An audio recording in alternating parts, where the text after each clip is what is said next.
Even if we are blessed with a peaceful 21st century, economically, we must reform things, or first world countries will become known as the formerly developed world. Because, if you don't manufacture anything, if your financial sector is actually kind of a sham and it's not related to anything truly investable. So I think what should be done is an increase in efficiency. You identify which systems could be automated by software or AI in government first. You develop the system, and then you fire people until it breaks. And when it breaks, you stop firing people, you use the software to replace them. Bam, you have probably achieved Estonia-like results. If a process leads you to a mile of subway costing $500 million, of what use was the process? Astronomical amounts of money are wasted on the appearance of responsibility, and that's a big problem. That's a good way of putting it. Today I'm speaking with Samo Burja. He's a sociologist and political philosopher, the founder of Bismarck Analysis, an institutional research firm that consults for governments and major companies alike. They publish most of their work online as the Bismarck Brief newsletter, which is available to the public via subscription. Samo is also the editor of Palladium Magazine, which covers topics related to the future of governance. Samo, thanks so much for coming on. It's great to be here. Great. So you've been very prolific, publishing online in various forms, both through the institutions that I mentioned and personally. I think you've been really useful to people interested in governance and introducing various ideas and helping condense, quite complex systems into, terms that can be utilized and help smooth the wheels of discussion on these topics. So, I think deserve a lot of credit for that. And one of the, key ones that comes up again and again in your work is this idea of live and dead players. Would you be able to just, give us a brief overview of what your theory is there? Yes, I think it's useful terminology I first introduced in the 2017 essay on the topic. Essentially, a live player is an agent or a group of agents that are capable of adapting to new circumstances, not just operating off a script. It came out of the analogy of imagine yourself playing a chess game. So if you're playing a chess game that's against a preset game, when someone is just taking moves out of a playbook where a previous, even a masterful chess game has been executed, eventually you'll be able to beat them, right? Because no matter how good that pre-written, pre-recorded perhaps chess game is, it can't respond to someone actively studying it and adjusting to it. So I think the terminology is useful in the world because most people don't pursue action from first principles. Right. There's a whole lot of imitation. And because there's a whole lot of imitation in every field, right? Every field of complex practice, of course, medicine, obviously, but law, politics, economics, right? Because of that, I think it's better to think of most people as operating off of scripts that they didn't come up with themselves. And then actually, when someone does undertake effective action that's not on the basis of those scripts, it becomes very surprising. It becomes very interesting, right? It is, in fact, not the case that, before the 2010s, starting an electric car company seemed like a good idea. In fact, seemed like an absolutely terrible idea. And it was actually only sort of like Elon Musk's Tesla that was actually pursuing it as a business where customers might really desire those cars and so on. Starting an electric car company, even one with self-driving now in 2025 in China, well, that's not a live player move, right? Even if they might be very successful companies. Right. So one thing that I do have to emphasize here is that following these pre-computed scripts, right, things like general professionalism and so on, it can still lead to good outcomes. It's just that in a competitive context, it won't tend to suffice. So if you can identify if someone has the cognitive capabilities, or if we're talking about an organization, has the organizational coherence to execute things that are non-standard for their industry, or completely jump domains, right? Domains of activity, then they will almost certainly, in a way that's quite unpredictable, eventually outcompete any dead players in their domain, no matter how significant the seeming incumbent advantage of those dead players would be. Sure.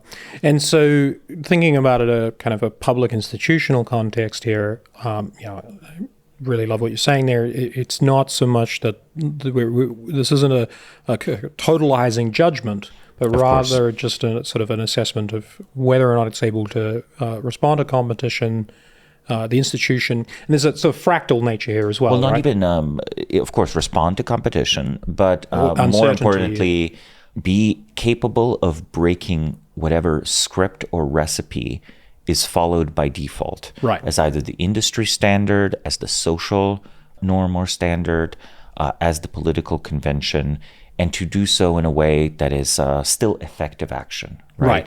So in a competitive context, this is most relevant. In a non-competitive context, well, it's hard to see what the counterfactual is, right?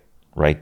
The organization, say a major company, like let's say Boeing, right? They might not be innovating in aerospace because there's no innovation left to do, or they might not be innovating in aerospace because they're kind of a somewhat dysfunctional organization. At the end of the day, who are they even competing with? Basically just their own products, or I don't know, maybe Airbus. Other lobbyists, maybe, or something. Exactly. Yeah. So it's more the competition reveals what were dead players, who are live players. Sure. And I feel this is it is a surprisingly fruitful binary. It's surprisingly useful to start an evaluation of an organization with the question of, are they a live player? Sure. Like before you even figure out, are they profitable? Are they, well connected? Do they have the best experts? Just first ascertain whether they have the capability to carry out new things well. Right. So just moving away from the private sector into the public, I would imagine here that the distinction is most often felt in cases of uncertainty or unprecedented circumstances, right? So like you might look at COVID as such an example where, countries responded quite differently. And even within different countries, there were organizations, institutions that performed extraordinarily well. I just was thinking earlier today, talking about the example of the UK's special forces that within, I think, something like 24 hours were able to send, logistics equipment and get organize a heap of protective equipment to be brought back to the UK at short notice. But meanwhile, the Ministry of Health was kind of completely in shambles. Right, and unable to really understand what even the nature of the problem was. There was literally a playbook at the Ministry of Health for pandemics. It was generalized to meet all pandemics, and the play was herd immunity. And there can be a debate about whether or not that was a good thing or not, but certainly not a live player in this case. And just to kind of fully explore this idea, or explore it a little more, you could have potentially a live player within an organization that is itself, at least temporarily, not a live player, right? So somebody is working within, reforming, doing something unusual. They don't necessarily kind of fit in some respects, but maybe rising to the top and take over the institution and kind of reform it. And maybe like a Deng Xiaoping type character might be such an example. Yes. I mean, first off, it has to be said, historically unprecedented things tend to happen every 2 to 3 years. Right. So, maybe you're lucky and you get through a typical Western political 4-year cycle without one, but that's being lucky. It's likelier than not something unprecedented happens multiple times in the political lifespan of any administration, let alone in the lifespan of an effective civil service bureaucracy. And then the question of okay, can we have an institution be piloted by live players that is not in ordinary times a piloted institution in this sense? It can happen, but this is likelier to happen if the organization was already fairly well run. So even if it didn't have the capability to do something new, it was a functional institution, very much aligned with its own function, in service of that function, in service of the explicit function of the organization. This is likelier because you can always appeal to that mission as a strong moral or even legal argument for reorganization. Right. And then the less effective an institution was to begin with, even in executing some sort of script on the basis of some politically legitimate, legally mandated rationale, the less weight that argument will carry because, well, we've already not really been fulfilling our legal mandate. No one's really held us into account. No one here is really that motivated to do something in this space. Mm-hmm. So there's nuances even among dead player organizations, right? You can have a functional or a non-functional bureaucracy. Right. And I think that in the political world, well, you mentioned Deng Xiaoping, but, he really only had a shot at power when sort of Mao's immediate successors in the Gang of Four completely burned their credibility. Right. And when political infighting had destroyed many competitors, competitors for power in that stage of the political evolution of China's system. You can have such things as productive conflict, but it's not always just conflict that brings that to fore, right? Like I think in functional organizations, rapid promotion happens for this reason. I bet there were people at the relevant ministries of health who knew exactly what needs to be done, but had no capability of bringing others along with them. Right? Sure. So it was a case where the whole was less than the sum of its parts. And I think that the key challenge in a bureaucratic context is always to have the whole be at least as much as the sum of its parts. Right. More than is very tricky, but at least as smart as the people making it up, that's a very smart bureaucracy indeed. Indeed. So I've listed a whole host of different kind of dynamics at play here, and I struggle a lot to try make a coherent sort of picture of all this, given how just the complexity involved, in many cases, international organizations, large bureaucracies that have many different functions that you could, many different things could be said about that was all true. How do we orient ourselves in this space? I feel quite strongly that there's a group of society that is increasingly thinking to themselves, looking at public institutions and thinking, they're not working for us. Mm-hmm. Let's burn it all down. Mm-hmm. We sort of see that a little bit at the moment. Some of these kinds of, there's riots in Northern Ireland. There's like reactionary forces. The Trump administration is doing this kind of quite explicitly and openly. This is what we're doing. And yet there's value in stability and the rule of law, these principles. Mm-hmm. How do you even begin to talk about these things coherently? How do you judge action? I'm very interested in your views on this. I think it is a mistake to equate inaction with stability because, at every point in the short run, doing nothing is the least risky thing. In the long run, doing nothing is the most risky thing. At some point, the lines cross, and whatever was the default has become thoroughly obsoleted by several factors. For example, our social systems were set up in a time and place where, let's say, society was about 30 to 40% poorer, but also younger by about 20 to 25 years. In a lot of these countries like Japan and Germany, the systems of, say, social transfer or bureaucratic functioning, they were designed for much younger societies. They were also designed for societies that did not have instantaneous mass text communication, social media, and so on.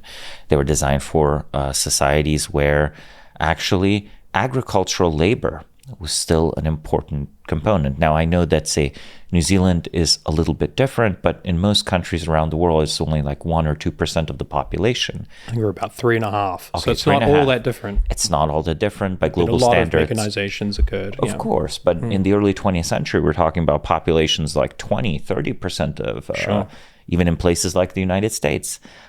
People talk about job automation. As far as farming is concerned, the robots are already here. Yet despite all the automation and despite only 1% of the population being sufficient to produce all the food and calories we need generally, we still talk about labor shortages in farming. Isn't that interesting? So anyway, that's a small tangent, but I think a telling one, right? Because laws that were made to protect 30% of the population might today only protect 3%, right? From, say, economic competition or something like that. Right, okay. And so what I'm saying is a lot of the political bargains that underwrote laws, policies, institutions, like the New bureaucracies, Deal, for example. all of those balances of power, distributions of economic value, strategic considerations, 80 years out of date, right? 80 years out of date at this point. You need to update those, but to update those entails some amount of political fighting. But I really do think that a lack of belief in our ability to make new settlements, new predictable equilibria that are just as good in terms of stability as the previous ones were. I think there's a crisis of our confidence in our ability to do that, right? Because let's remember, these institutions themselves came as a rapid, at some points even breakneck rapid, adaptation to new economic and political circumstances, both domestically in various countries dealing with the Great Depression, but also internationally with a system that had been shattered and not really rebuilt effectively by World War I. And then, of course, maybe, let's say, somewhat stabilized and rebuilt into the bipolar world order with World War II, or the aftermath of World War II. So, the origin of the systems of stability that we have today was in periods of instability and was itself a great gamble.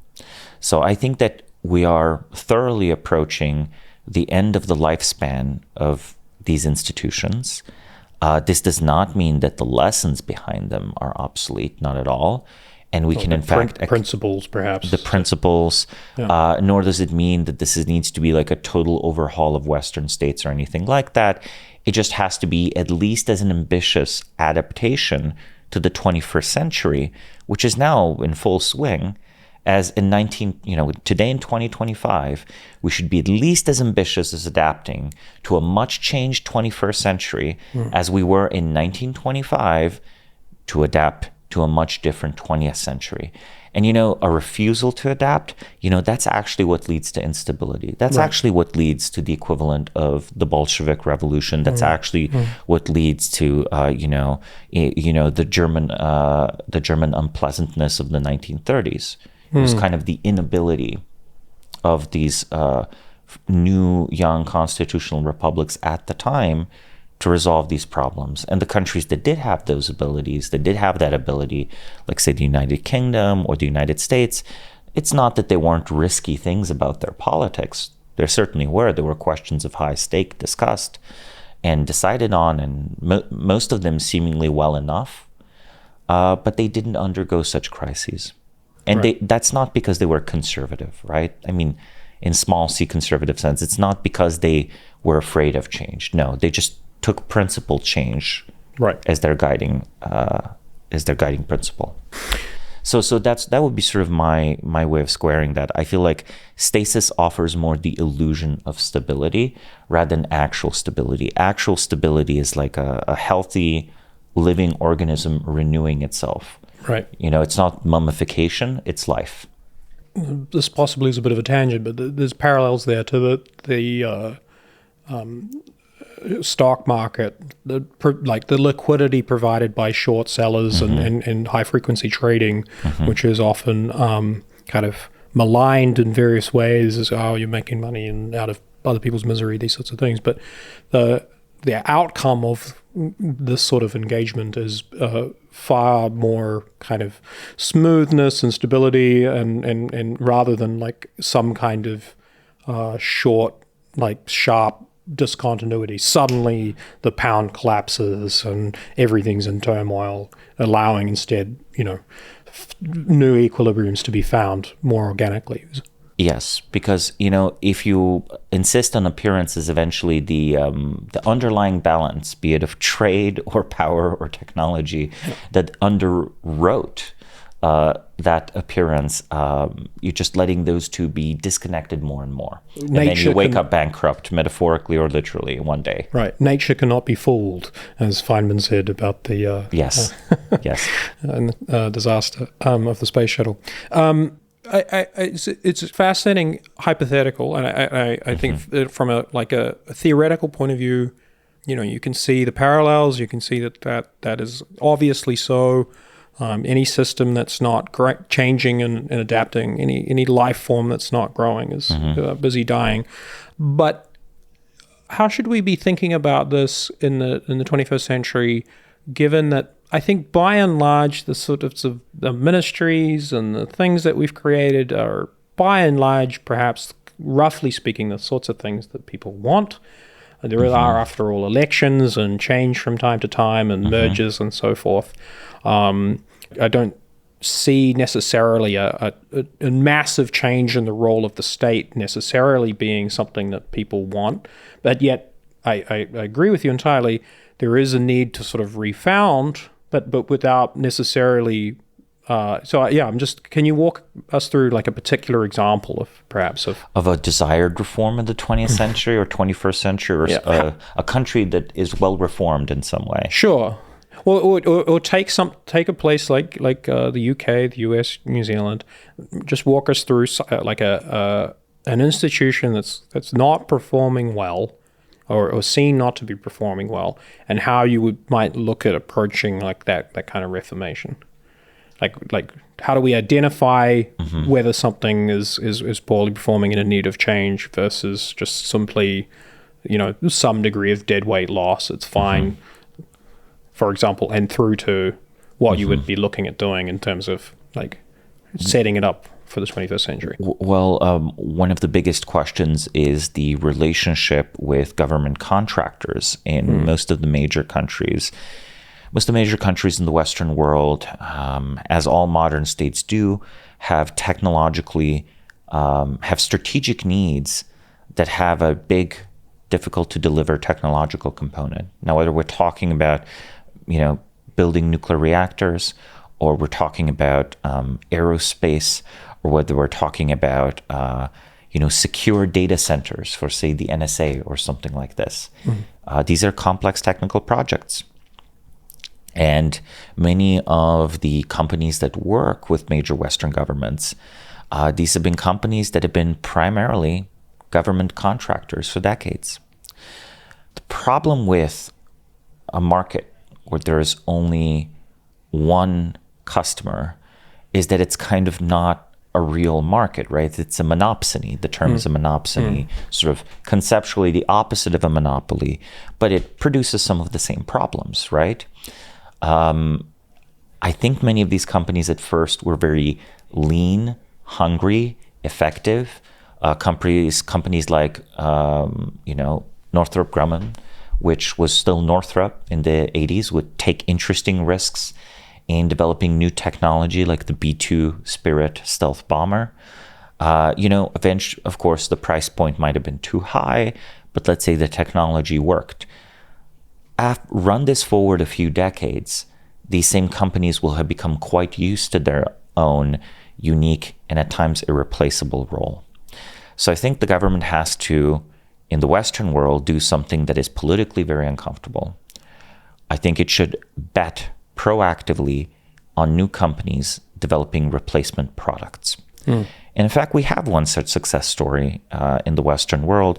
You might hear, that the Falcon engine used in the Falcon 9 rocket and so on, that's named after the Millennium Falcon or something like that. Okay. It's not. It's named for a particular project that was sponsored by, I believe DARPA, the Falcon project, which was this small-scale launch. So, okay, there was a small-scale launch that caused the development of the Falcon 1 rocket, that allowed SpaceX to be a private space company, and then roll the film forward 10 years, you have now a government contractor that can deliver payloads into orbit much more cheaply than Boeing can. I think this should be done in a whole variety of fields. So I'm not calling for the privatization or the nationalization of anything that has not been privatized or nationalized. I'm saying that we should basically reset almost every public-private partnership that is 20 or 30 years old. Merely open something small, allow a completely new and unrelated company to compete on the bidding. If it does a good job, take the radical and politically unpopular step of going with the disconnected company that doesn't have lobbyists in DC or in London, nurture that company for a few years, and then perhaps you'll get a much, much better product for the same cost or a lower cost, right? I don't think, and also there's another point here. You know, Ukraine is at this point often declining U.S. direct military aid. They would much prefer $2 million or $20 million or $200 million that they can use to buy drones manufactured in Turkey or build their own drones than to buy 1 or 20 or to receive 1 or 20 or 300 American systems. drones. Right. Exactly. So, you know, for $10 million, they can sure build a lot of drones. The U.S. can, I don't know, maybe build 5 drones for $10 million. You're talking about these kind of like is it the Reaper M or R9 or something? These kind of enormous single systems. They're 20 years out of date. About missiles, right? What I'm saying is that almost all Western military hardware is, it's not that it's obsolete, it's just obsolete if you try to use it cost effectively. Right. In other words, it's useless against a power that's technologically advanced. So even useless, versus Russia, if it takes like, a $200,000 missile, to take out, Russian equipment. Better off just using a truck and letting the drones fly. Yeah. Well, people noted the destruction of the so-called strategic bombers, which, just to be clear, I think those strategic bombers, in terms of delivering nuclear munition, those were already obsolete and had been obsolete for many decades. The turboprop kind of. Well, no, not quite turboprop, but they're fast enough. It's just that they're very visible to sensor systems and radars. The B-2 bomber, the American one from the 80s, is much better than they are. But even the B-2 bomber is like probably somewhat obsolete and could be shot down with modern sensors. Still, more importantly, though, the U.S. parks its bombers and its aircraft outdoors as well. They don't have them in the hangar, right? So the U.S. would be just as vulnerable to the same drone attack. And note, the Russians, yes, lost a significant part of their Black Sea fleet to Ukrainian drone attacks. Well, let's say I would believe American and Western ships are about twice as good, or maybe even 5 times as good, as shooting down incoming drones as Russian ships are. I don't believe they're 100 times as good. So in other words, hey, maybe boats are obsolete. How would we deal with that strategically? What should the Navy be procuring in that case? So there's 2 related problems. One is, over time, we've had a sort of feature creep. We've had organizations that have not been under fiscal discipline because they've been serving the same customer, and the customer just kind of has to believe you, maybe occasionally throws a tantrum when you say how much something costs. So we're buying what we want, and it's too expensive. The second thing is, the problem I'm now pointing to is we're buying or wanting the wrong thing. We keep trying to rebuild a late 20th century military. And Gulf War, kind of. Gulf War, right? Where Gulf War was the last paradigm of warfare that was really comfortable in the Western world, partially because it produces the idea of a war without many casualties. And it's almost unthinkable to say that, the United States might find itself in a war where it loses 100 or 200,000 people. Right. Like, okay, that's almost unimaginable to propose. Right. But that I think is the reality of where the balance of power is in an era of a war like what we're seeing in Ukraine. Sure. Yeah, and we would also see that elsewhere.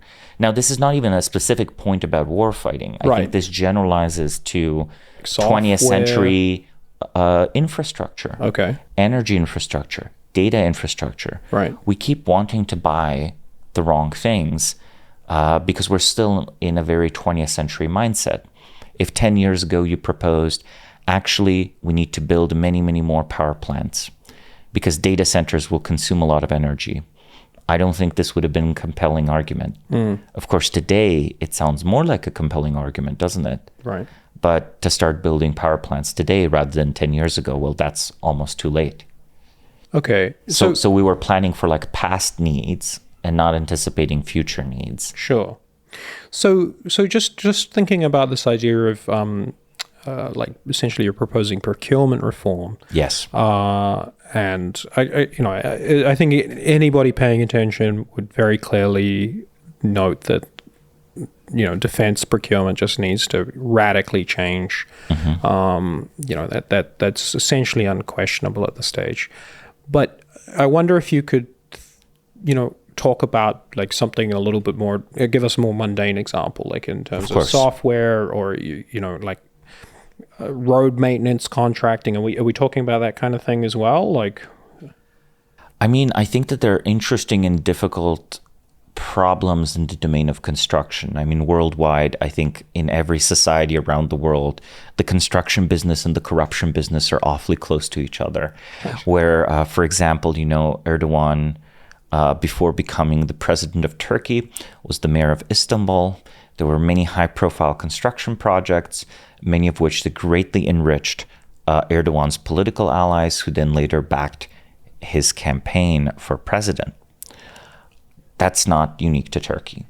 That's just something that could have happened in 1970s Italy, honestly, 1980s Chicago, and so on and so on. Construction is just somewhat illegible.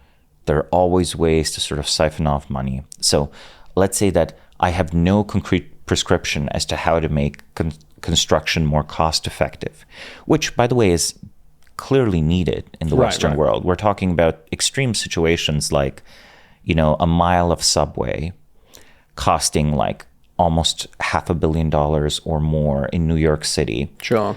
And in China, or even forget China, just even like Spain. Of course. All right. We're not talking, okay. I think this is something that's often underappreciated, is this idea of like, well, yes, China can do things at scale, but that's only because they can, at the stroke of the pen, just annihilate ecosystems. But even in Spain, it's much cheaper than New York. Right. Yeah. And Spain, it's like a tenth of the cost or something. It's a developed country. And a lot of the challenges that Spain has, like expensive energy and aging labor force, well, they're similar to America's challenges, or honestly, even New York is in better off position in terms of energy cost than Spain.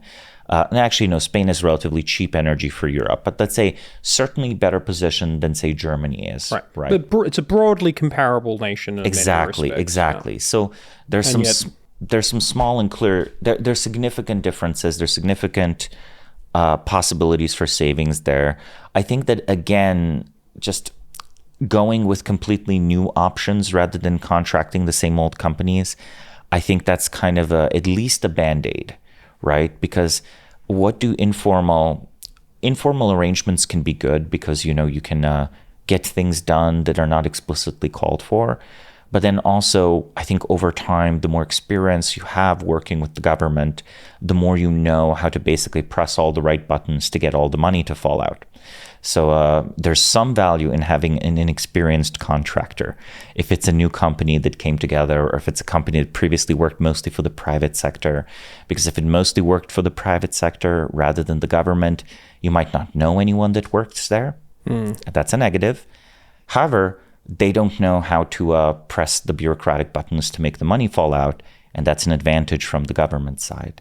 Right. So I think there is something to be said for that. But we've made the process of like the process to get a government contract is just in many cases so phenomenally complex. Yes. That even for another wing of the government at times, the amount of process required to get some money to support a roading project, for example, is the process itself requires a consultant. That's experienced in the process. That's true. To interact with another wing of government. That's and this true. is completely normal. I think governments spend too much time fighting themselves. And this is a little bit a consequence of the fact that the responsibilities have been ever more finely divided to provide political careers for ever more people, right? Because the more you devolve responsibilities, you can always say, let me propose, there's something to be said for checks and balances between, say, branches of government. But I'm not sure our city actually needs that many checks and balances. I think sort of like, having a pretty powerful mayor to be empowered to do infrastructure projects and not needing to answer too much to other levels of authority. If they do something that's like truly out there, I'm sure a court will like find them guilty of whatever corruption, or they'll just be voted out, right? And nothing bad really happens with a powerful mayor in the United States, or it would not happen in Germany, and it would not happen in New Zealand. But I think we've taken this logic of fragmenting power at all costs much too far. Because here's the point of a process. Okay, if a process leads you to a mile of subway costing $500 million, of what use was the process? Right? Wow, it should just be scrapped and delegitimized. Sure that value is being created. Absolutely. Well, astronomical amounts of money are wasted on the appearance of responsibility, and that's a big problem. That's a good way of putting it. Yeah. There's some ideas here I have around the relatively short tenure of most public or most bureaucrats at this kind of stage. The labor market has become very fluid. People don't have large families. It's easy to move from one place to another. In general, people come and go all the time. And I think we still live in some respects in a world in which the people are, hiring practices and so forth is kind of reliant on people's reputations preceding them. Yes. And in a world where somebody works at an organization for, let's say 15 years, and you can sort of judge them on their fruits regardless of, whereas if you're only there for 2 years, the incentives sort of change a little bit, particularly for longer running processes like infrastructure, where actually what you're trying to avoid is any like enormous like fuck up becoming seen to be your fault. Right? Yes. And so something happens inevitably. There's some enormous issue because of the sorts of dynamics that we're talking about. And the natural response, I think, like the totally intuitive response, is to impose some new process to make sure that failure can't happen again in the same way, because otherwise that would be the end of your career. Yes. Regardless of whether or not like globally or within the system that is optimal, or maybe it destroys on net enormous amount of value, the new process. So I'm not sure like how to break out of this particular issue. Like it just seems to be like a natural consequence of incentives. It doesn't happen everywhere though. So I mean, it doesn't happen everywhere at the same pace, at least, and partially. Doing something behind schedule is considered a massive fuck up in many countries. Right? Right. But not in others. Sure. I think some of that's down to political culture. Some of it's down to incentives. I think that, if you look at something like Lee Kuan Yew's Singapore, if someone did something behind schedule to minimize risks, being behind schedule would itself be something that would be held to account, and that would not be considered good performance either in the civil service, or if we're talking about the political wing within the People's Action Party that governed Singapore, and I still govern Singapore. But we don't need to go to Singapore. I mean, a sense of urgency and speed and effectiveness pervaded large aspects of the civil service in the United States in the 1950s and the 1960s on a whole variety of tasks and missions such as NASA. Or like interstate highway system. Of course, interstate highway system. I mean, I don't want to over-focus on the cliches. It's just that, let's say in the case of NASA, the difference between the NASA of 1969 and 2025 is so obvious. But yes, also the interstate highway system, right? And I think there's something rather sad or ironic about us attempting to revitalize the United States, which is, since I'm based in the United States, and I often see this discourse where there's an attempt to use the competition of China as a way to revitalize us, thinking that, if the interstate highway system was partially built on national security grounds, because every 5 miles of highway have to have a mile of highway that's straight enough so that the plane can land in wartime. Or, no, actually, that was, I think a regulation. Or that, it's possible and easier to move supplies across the United States, right?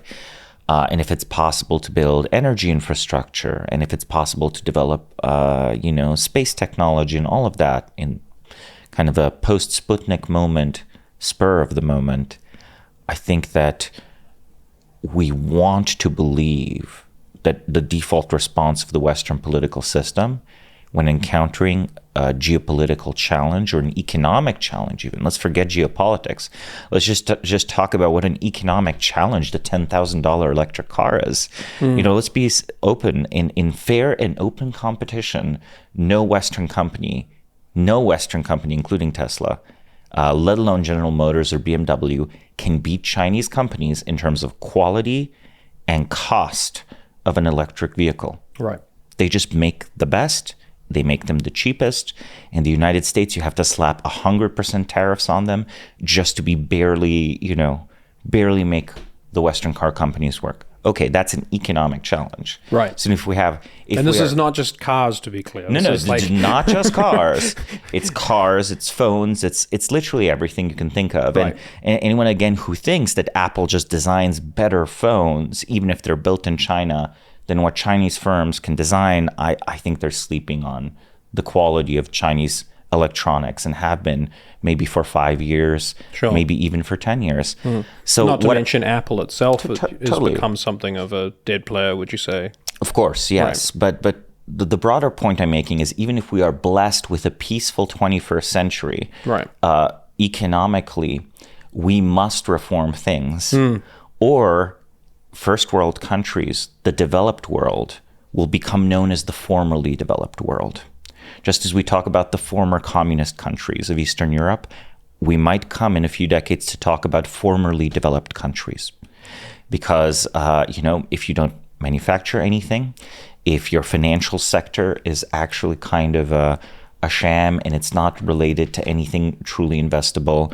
Or it's uncompetitive. Or it's uncompetitive. It's got its own problems. Let's say maybe tourism is good, but historically it worked out better for Britain that was exporting textiles than for Portugal that was exporting wine. For 300 years, Portugal exported the best wine in the world. Britain first exported textiles, and then it exported steel, and then it exported airplanes and cars. And today, it's sort of like, okay, Spain and Portugal are still exporting wine. I'm not quite sure what Britain is exporting, maybe nothing. Financial services, money laundering. But I don't think that really leads to building spaceships or AI systems anymore. Not really. So I think China's bet is in a way better. Still, though, the very straightforward point here is we've really neglected, we are in a severe economic bind without our own industrial policy, which is a developmentalist policy, which requires us to not have this perspective that, we're already rich, we just need to divide everything equitably. Our perspective would be, in the very near future, we might find ourselves to be the global poor, and very old poor people at that. Is this in part you're projecting a sort of maybe even like a preference cascade of sorts as consumers switch? Yes. Like very rapidly, suddenly the Chinese phone globally is the cool one. The dominant cool phone. Not yes. like iPhone, which has sort of dominated the segment for, even though maybe on Have you technical... used Siri recently? Do you have an iPhone? No. Okay, well, I want everyone to go talk to Siri right now if you have an Apple phone, and compare Siri to ChatGPT. Right. Just it's very night bad. Night and day, right? Night and day. Yeah. Okay. Let's say there's a Chinese company, clones the iPhone, or makes something nicer. Maybe makes a little nice phone that opens like a book, talks to you like your college sweetheart, or your grandma, or Patrick Stewart, or whatever voice you like. And you can just like, you take up your phone, you literally press a button. You're like, hey Xiaomi, book me a restaurant. Book me a nice romantic restaurant tonight. And it takes care has of your chat history. Sure. It knows what your wife or your husband loves, right? What your boyfriend or girlfriend loves. It knows where you are, and it just uses a normal chatbot to book that restaurant. Right. And suddenly, like a $3 trillion company is like in deep trouble, and you can see this potentially. Yep. Like there's a lot. It's not well. This happened to Nokia. Let's remember, right? Nokia was completely wiped out by the smartphone, by the iPhone, right? And under Steve Jobs, let's say Apple was a live player. I think currently it's a very successful, very rich dead player. Right. Who uses the Vision Pro? No one anymore. I don't know what it is. Oh, see? Well, for a little bit, it was a new product launch. The VR goggles. Oh, those things. Yeah, those things. They're never seen them once in my life. Exactly. Nobody had. I used to see them occasionally at here San Francisco parties, and people would show them off, and they were convinced they were the next great thing. And I was like, well, I wish it all the best, but it wasn't. So really, what I'm saying, you work your way down through the list of the top US companies or the top companies like across the West in general, and you think, okay, well, there's Nvidia, like currently the best in undisputed the world. front runner, yeah, right. But Huawei's coming up close behind. Yes, and of course, Nvidia doesn't make the chips. That's TSMC, and TSMC is of course a Taiwanese company. But did you know that about half of TSMC's facilities are on the Chinese mainland? Right. Unsurprisingly, Taiwan's main business partner is China. And when you look at SMIC, which is the Chinese equivalent to TSMC, do you know who the senior people are that work at that company? Ex-TSMC employees. Exactly. Right. Exactly. Ex and retired TSMC employees. So any thought or idea that the Chinese will not catch up on chips, wrong. And look, what we need to do in the Western world is figure out an economic system. Now, again, at this point, I think trade is great, but at this point, it might just be necessary to make something like some sort of Western economic bloc. European countries responded to the challenge of the United States by attempting to produce a common market. I don't know, maybe it's time to merge the market of, let's call it NATO plus, right? Maybe that's not a bad defensive strategy. Maybe. And then we all put some tariffs on China, and then maybe our own companies build something good. Well, that would be hell to negotiate. That's of course not going to happen. No, but I'm just saying that. But it would also funny. it would be a existential risk for us in New Zealand and I imagine Australia. so. I imagine single so. largest trading partner is China. We're completely dependent on free trade, not just with China, but with the world. With the world, yeah. Yeah. Well, then maybe New Zealand doesn't have to join it, but find ourselves in a difficult position. Yeah, but I do think that the globalization as we've known it is going to some extent break down. Right. Because the US will inevitably, it doesn't need to be done in the Donald Trump way. It was already happening in the Biden administration. It would have been bound to happen in a Harris administration too. There will be economically protectionist actions taken by the United States. It's just inevitable because the pain of job loss will be too severe. Now, at first, you might narrate being outcompeted by China as AI or automation driven. But I really think that it's actually, let's put it this way. In China, they have no unemployment problems. In fact, every single year, the cost of labor increases in China. It's just supply and demand, right? Being the world's factory, even if you're an automated factory, still requires a lot of workers, right? Sure. And I think the problem though is that the purely reactive political pressure to save a failing company, we've seen this play out before in the 1970s, right? It did not save Britain's industry in the long run. It did not save the Rust Belt companies in the long run in the United States. And you know what? When just you get a spiraling competitive decline. New Zealand is the same story actually. We can talk about this. I'd be interested in learning more about it. Yeah. This is kind of this. We had this in retrospect. It's been called like Fortress New Zealand. It's this kind of like just. It was before my time, but an attempt to almost develop an autarky of sorts, and it ended with like rampant problems with debt and so on. Yeah. You need to be exposed. Companies need to be exposed to the global market in order to like continue to be competitive and like export discipline and all of that kind of stuff. Exactly. I mean, in a way, it's much better to try to subsidize your companies so they export in a certain way, because then they're exposed to the discipline of global markets. Like their products just have to reach a certain level of quality. That's in a way better than to try to subsidize them to continue producing subpar goods and flooding your domestic market with them. So I mean, you've certainly convinced me. I was already convinced. This idea of like we're needing to almost kind of reinvigorate a certain degree of ambition. Ultimately, and rebuild things. Let's put it this way: it would take extraordinary ambition and action for us to even continue with business as usual. Right. The default prognosis is not business as usual. No. The default prognosis is that, more and more Western countries will actually like default on their debts until maybe the big final domino falls like 20 or 30 years from now. Right.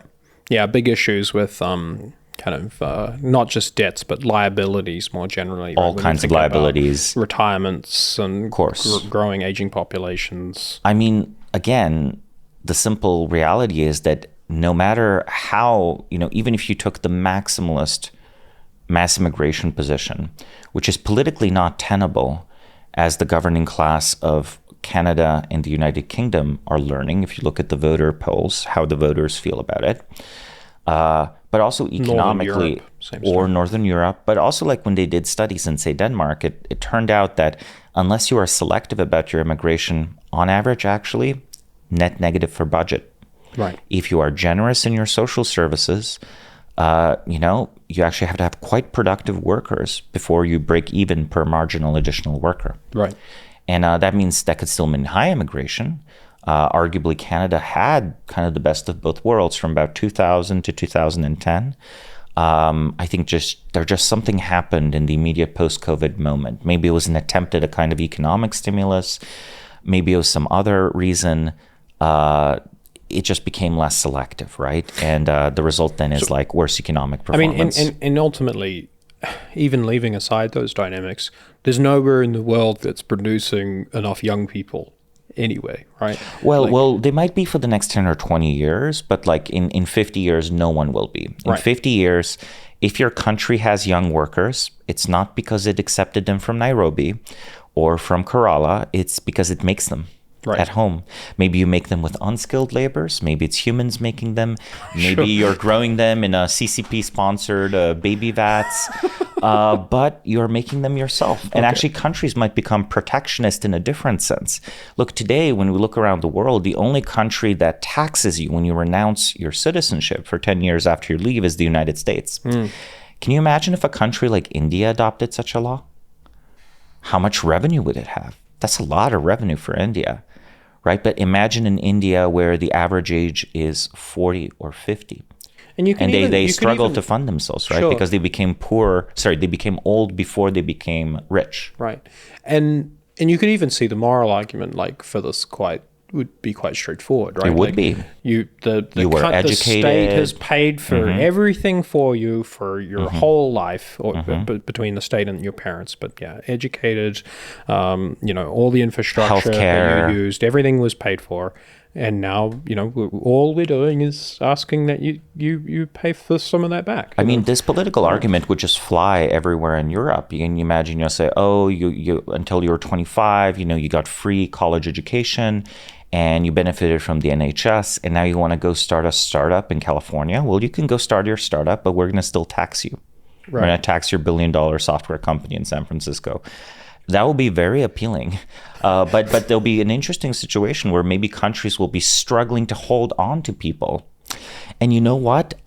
There are countries that already are trying sort of to keep their people and are sort of unhappy. I mean, South Africa's been dealing with brain drain, but even much more developed countries like the United Kingdom have been dealing with brain drain for a long time. New Zealand has an open borders agreement essentially with Australia, which is benefits from a whole range of economies of scale and cities of 5.5 million people with developed tech sectors and so on, and an enormous number of particularly the most highly educated Kiwis end up there. So a degree of ambition in the face of all this. I mean, I don't get the sense that you're particularly sort of pessimistic man. No, and I'm not either. But I think we're in agreement that like a high degree of ambition here is important in terms of, let's say, institution building. So let's imagine a live player is in power and they've been listening to Samo and myself, and they're fully seized of the necessity. How do you go about build? What does a live player do to build a well-functioning institution? What are the factors that determine success?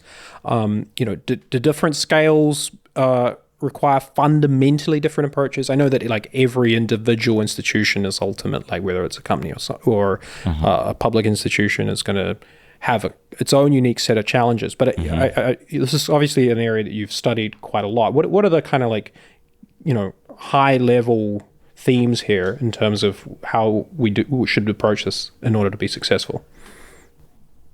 Most Western countries have a variety of different challenges and limitations, right? Sure. There are some common issues and common problems. Partially, I do think that our conception of climate resilience and policy just has to change on an international level. There is a real element to, let's call it first world groupthink, where all the bureaucrats in all the developed countries are copying each other's homework. Right. And they take cues from whichever country that's in this category of special, nice countries that we all like, that are democratic and have human rights, or so we say. The first one to regulate something often sets the tone for it. Now, you can overplay this hand, which is why people around the world make fun of the European Union's claim to being a regulatory superpower. Okay, that's an interesting strategy. I feel it's a diminishing strategy. Some of it is basically a unitary challenge, right? Western countries are independent. They still have a lot of state capacity compared to the developing world. They just don't have that much state capacity compared to a place like China, let's say, sure, or honestly even a place like South Korea, right? Which is also a democratic and developed country. But it is the case, though, that some of these challenges are almost at a pan-Western level. These countries are interdependent. Intellectually, clearly, they're very connected. Socially, they're connected. Economically, they're connected. We can't quite protect. Oh, the English-speaking world, for sure. Yeah, but then, we can almost count the European Union as part of the English-speaking world. What's the language of Brussels? It's not French anymore. Right? It's not French. It's this Euro-English type thing. Sure. Still, though, I guess what I'm saying is that if you pick a particular country, I think one of the first principles should be that essentially, look, at the very least, okay, here's an interesting anecdote. In Estonia, after the collapse of the Soviet Union, they, for completely understandable reasons upon independence, basically blocked ex-Soviet officials from being civil servants. Right. And it happens to be that Estonia basically had the Soviet MIT of computer science. So they hired a bunch of people into government who are highly educated people in this tiny country of 1.5 million people. They happen to be computer scientists, and they see an information problem. How do we staff our civil service bureaucracy? And they solve it with computers. Right. Estonia is well known for you as a citizen. You can do anything with your government, except I think get married or be confirmed dead over your computer. Right. You have a digital identity. There's a single platform. It's beautifully scalable. The servers to do this for Estonia, for 1.5 million people, probably basically cost the same as running it for 150 million people, or maybe it costs these problems are essentially solved anyway, right? Of scale and in that regard. As long as it's solved as a designed computer correctly. science problem. Right. So computerization and use of the information technology and some ambition in building up a completely new country that just came into being in the 1990s. Yes, it has a longer history, but I'm talking about the state machinery was just rebuilt so that it was not Soviet, so that they would retain and build their independence from Russia. Because otherwise, if Soviet officials ran it, it might be a country that looks more like Belarus, right? Sure. So it was actually a very reasonable policy. Well, the result of this was that Estonia per capita has very few civil servants. Right. And then for a while, this was promoted, this suite of software solutions was promoted across Europe. And it, in fact, does improve convenience for citizens. However, when Belgium adopted basically the same computerized systems.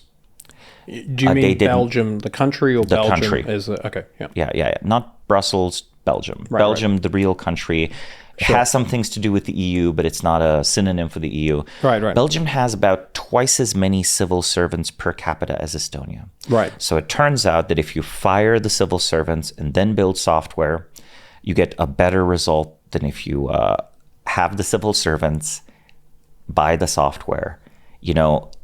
I think that. Sorry, can you just unpack that a little bit? Of course. What I'm saying is to be quite direct is that because of its political circumstances, Estonia ended up with having half of the number of people per capita providing its citizens basically the same services as Belgium does. And merely adopting computer technology, merely adopting information technology. By the way, we're not even talking about AI. We're just talking about needing to give the government information over the internet once, and the government, when it knows something, not bugging you with filling out more paperwork, or being able to do things like e-residency in your country, which Estonia has. They have something like 250,000 e-residents, which don't need to physically reside in the country to register a company there, etc. If you just take these and adopt them, you will in fact fail to replace any unnecessary jobs. Right? Work will expand to meet the available jobs positions you have. So I think what should be done is an increase in efficiency where you identify which systems were made in the paper pushing era rather than the era of email. Or ideally, we're honestly at a point where we shouldn't even be talking about the email era, but it shows how obsolete and slow government processes are, right? You identify which systems could be automated by software or AI in government first. And then you pick your political battle and you develop the system just totally independently from the relevant bureaucracy. And then you fire people until it breaks.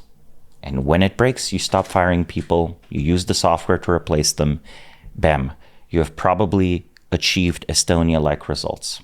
Right. So by the way, it's not firing people for its own sake. Those people will end up doing economically useful and productive things anyway. There will be no reduction in services for citizens, because what I'm positing here is, again, that, it's quite reasonable to expect that computers should make bureaucrats more productive, but they should not increase the need for a bureaucracy, right? So really, we should be seeing the most efficient governments to have ever existed right now. Right. Okay. So it's interesting, this idea, it nicely segues onto the next question I have. Well, in the private sector, if a company did not adopt computers to be more efficient, it would go out of business. Right. And in politics, the only way to achieve that is to expend political capital. And I understand that it's a costly business. But if you said something like, we're going to like keep all the good parts of the NHS, but we're going to empower nurses to do more jobs that doctors previously could do. That sort of thing is like, or to say, oh, we're going to let citizens, we're going to use AI to help diagnose more citizens so more of them get their life-saving medicine sooner. Right. That would be a quite popular message. I think you could, it's... At least if it's done well. Change can be structured in such a way that like the people that matter, the public, actually like see the benefits of it prior to an election, and thus can either vote, judge for that it or merits. Against it. Yeah. But this just coming back to a phrase you mentioned earlier of like firing people until it breaks. So I think I'd like to talk about DOGE. Sure. Because this was like a prominent sentiment of that crowd. Maybe I'm not sure how aware people would be of this, but it was like coming through Twitter feeds and so on from people involved. They certainly share the sentiment. Right. So what went wrong there? Like, how does that not fit into They don't have the the authority to fire that many people. Right. There's like the Plum Book, which is this like book of positions in the U.S. government that, the administration can actually fire. It's not that many. Congress really controls like, a lot of these budgets and so on, not the president. Sure. So you can't really do that without a certain amount of constitutional overreach. Okay. So I think in the U.S. it's, we talk about in the British speaking world, the parliamentary supremacy. No one quite calls it that, but in practice in the US, you have congressional supremacy. Like Congress just is on paper in charge of so many things. It's incredible. Right. It's just that the incentives to do anything as a congressman are very, very close to nothing. Right. Everybody loves their own congressman because they're looking out for their own patch. Constituency, exactly. But not approval ratings for Congress as a whole is... And that's how you get the so-called big, beautiful bill, which has been named less flattering things, but it's basically, this giant pork barrel. Look, I think in a lot of countries around the world, you wouldn't have this problem. In most of the Anglosphere, the prime minister and their party, if they have a coalition, let alone an outright majority, they could actually enact a lot of these reforms. They don't choose to. In the US, though, it's basically a whole separate election cycle, right? How you get the president and how you get Congress, this is, the midterms. That's very different than, say, how we get the prime minister of the United Kingdom. Right. So just coming back to DOGE. So I guess what I'm saying is, if I was a president, be it a Democrat or a Republican in the United States, I think my first task would be to beat up my own party and remake it in my image, recreate a proper governing political party that could coordinate the president and the Congress. Right. And it's not even clear that the president would be the senior partner in that, right? A speaker, an ambitious speaker could actually do something like this. And then once you had that coordination, then you could do the kind of comprehensive reforms that Eisenhower was capable of doing in the 1950s or that FDR could do in the 40s. But even more recent history, you had things like, Reagan or Bill Clinton. Yeah. Look, if you had the amount of coordination between the president and their own party in Congress as you had under either Clinton or the first Bush, right, George H., that would be almost unprecedented functionality in the modern American system. Right. That is beyond what was achieved by Obama. That is beyond what was achieved by Trump. Right. So in this model, DOGE is just kind of running, say, this is the context. Nevertheless, there's this kind of high promises are made or expectations of this institution are kind of held within the cabinet by Trump, etc. There are some I could restate this. I could restate what I said. I could say that for Elon to be able to deliver on the cost-cutting promises, for him to be able to deliver, Republican congressmen would have to take massive political hits.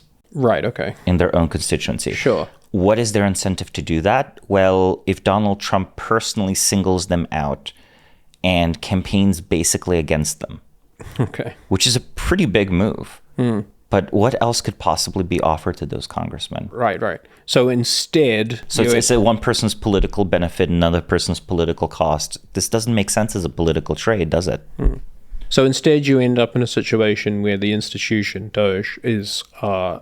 rapidly runs out of political capital, basically. Or at least it does what it could do, because they did succeed at some cuts. And, here I'm saying this is a neutral observation, neither pro for it nor against it. It also did take some political scalps, right? It took out some political enemies, which, let's be realistic, in the Western world, while, again, we want to act for the spirit of the public and public benefit, the truth of it is that also there are such things as political and ideological fights.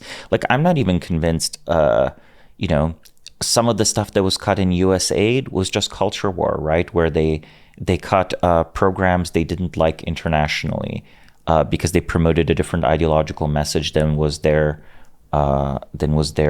priority.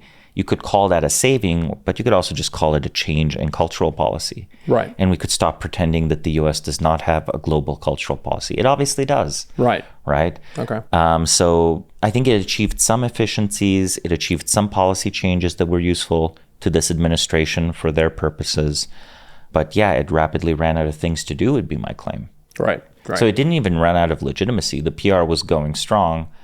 It's just, So USAID, because it was international and the money was going internationally, you didn't have the same dynamic with Congress that you're talking about. It was much easier, yeah. Right. I mean, people have joked about the U.S. president being the dictator of the world and the mayor of America. Right? That's like good. Way more power internationally, because who is taking the political cost for something like, I don't know, a tariff? Right. Well, it's that Or president over there. Drone strike or something. Exactly. Yeah. And if your country is relatively small and weak, you can't really impose externalities on other countries. If you're strong, like Russia or the United States, you can. By the way, Russia's a very weak country globally today compared to where it was, but it fits the bare minimum of how strong you have to be able to basically throw your weight around to export your problems abroad. Sure. I can't think of a weaker country that can succeed at that. I don't think I don't think France can impose its problems onto the EU quite as easily, right? It's pretty much held in check by at least Germany, probably ever more so Poland. Germany, okay, maybe Germany is strong enough to impose its economic mismanagement on the rest of the EU. Turkey, perhaps, would be a... Turkey is pretty strong, actually. Okay. It's become stronger. Yeah, right. I mean... For example, not as strong as Russia, though, surely. No. Nowhere near as strong as Russia. But again, they do make cheap drones. Right. They have cheap electricity, and they've intervened militarily in Syria. Right. So it's a relatively weaker neighbors. Of course. So it's always a relative perspective where you are in the world, right? But globally speaking, let's say, look, the United States can't. Changes to international policy are in a way easier than changes to domestic policy. The two are interrelated in interesting ways. Say, if I wanted to discipline American companies that are manufacturing civilian nuclear reactors, I would just go out of my way to facilitate South Korean companies building nuclear reactors in the United States. Because South Korea is... When you say discipline, because you're the CEOs pissed you off personally or something of this nature, do you mean? Or just fiscal discipline. Just you think you're the only one who can build my nuclear reactors because you're building my nuclear arsenal?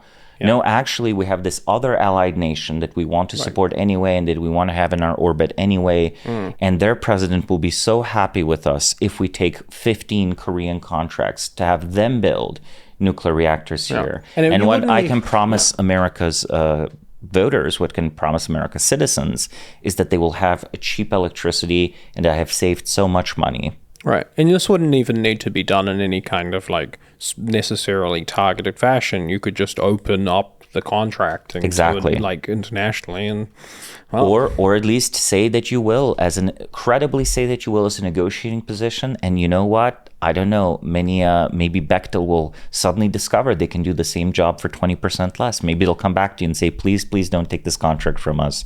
We can do it for 20% less. Right. Like Right. you do need, again, That's with your not to work- say that their profit margin would current, but it's just like they're under no pressure at all. Yes. Employees under any pressure. Exactly. Management's not under any Exactly. pressure. Their costs are just all their look, subcontractor as politically costs. powerful as Bechtel or Boeing is, let's be real, they're less politically powerful than actual civil servants. Right. And that's why I think first putting pressure on the government contractors is the right way. Now, I said that we can incubate almost a startup-like approach to make more SpaceXs. I think the Western world has room for something like 7 or 8 giant companies of the size of SpaceX covering different key aspects of, let's call it, big infrastructure, right? Or big government need, right?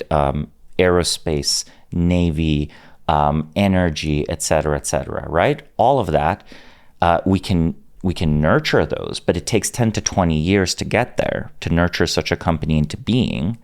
That might exceed your political mandate, but shopping around among your country's closest allies to find an ally that is incentivized to do a good job, like South Korea, that's not a bad idea, actually. And like that actually can immediately help you somewhat discipline the companies. But ideally, of course, if you're the US, you want the US to build the world's best nuclear reactors, not South Korea, right? But South Korea sure is better than China.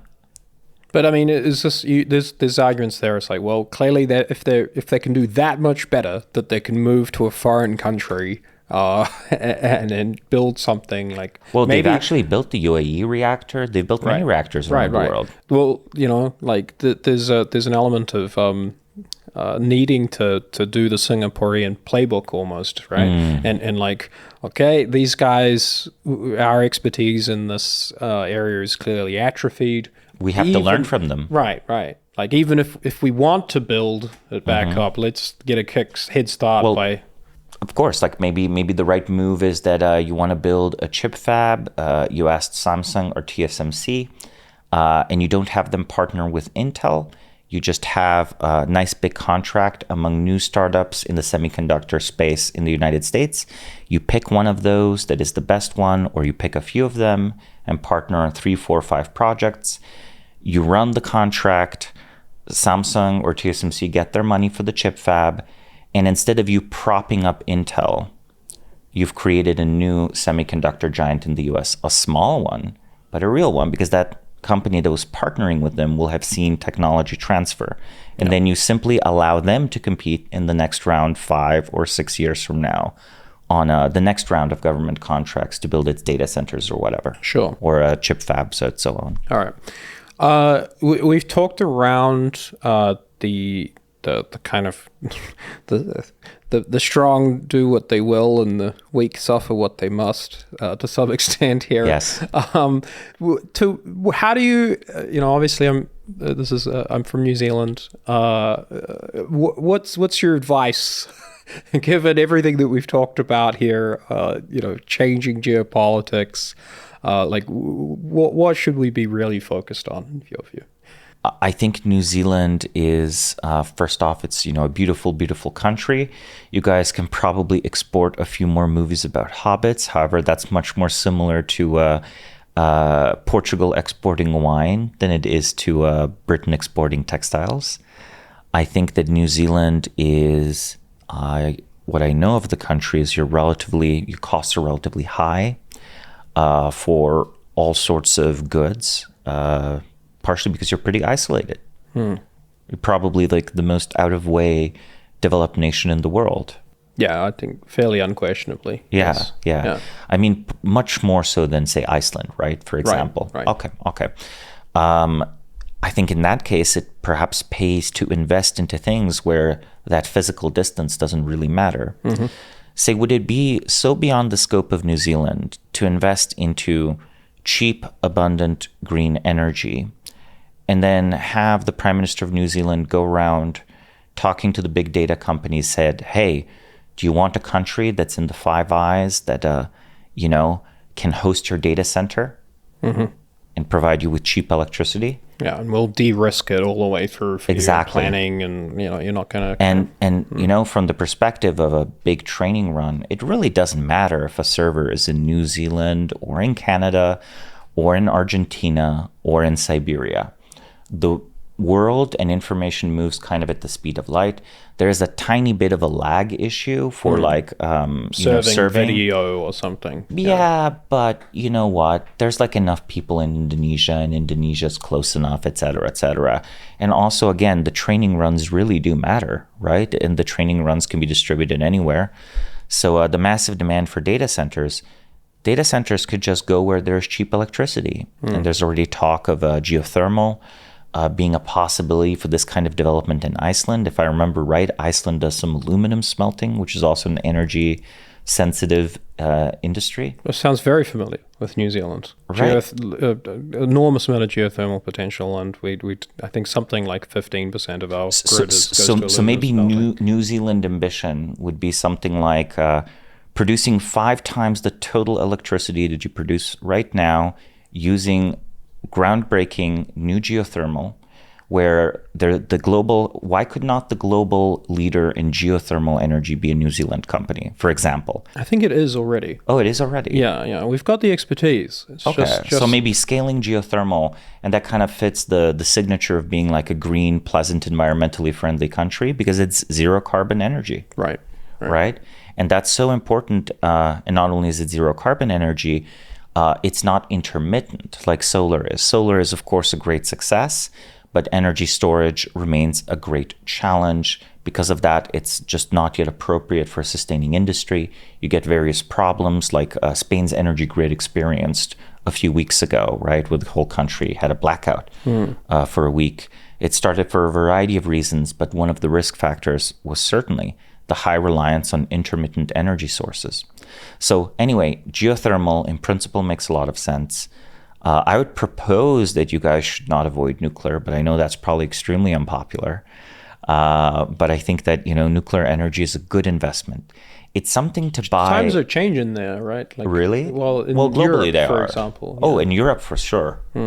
In Eastern Europe especially, they're eager to build nuclear power. But also nuclear power is a good investment. It's a relatively expensive source of energy. I think it's a good idea to buy nuclear power plants when you're rich, assuming that you might not be able to build them in the future. Right. And then further things that could be done, again, this was going to anger maybe environmentalists, but have you considered looking at undersea mining, for example? You guys are on an interesting geologic part of the world, basically on a sunken continent, if I remember my geology right. Essentially. Yeah. There's like some relatively shallow seas. I don't know. I know that there's rare earth metals in the Sea of Japan that Japan is planning on exploiting. Maybe there's stuff New Zealand could do. I think whatever it is that we end up doing, it certainly needs to be like looking closely at what comparative advantage and doing something that's really quite niche. Exactly. That's always been, where we've been successful. The making some, like, I think something like 90% of the world's hockey goalie equipment is made in New Zealand. There's these kind of like little niche industries. Very niche industries that we do very well with. But maybe you guys should try marketing some particular kind of liquor after all, right? Or I don't know, like something, or luxury goods. Look, Dubai suddenly decided they can make chocolates out of nowhere, and right. Now I keep hearing about them. Okay, these marketing ideas. Hobbit branded chocolates. Yeah. Some food for thought there. Anyway, look, again, thanks very much for coming on, Samo. Burja. Pleasure to be here.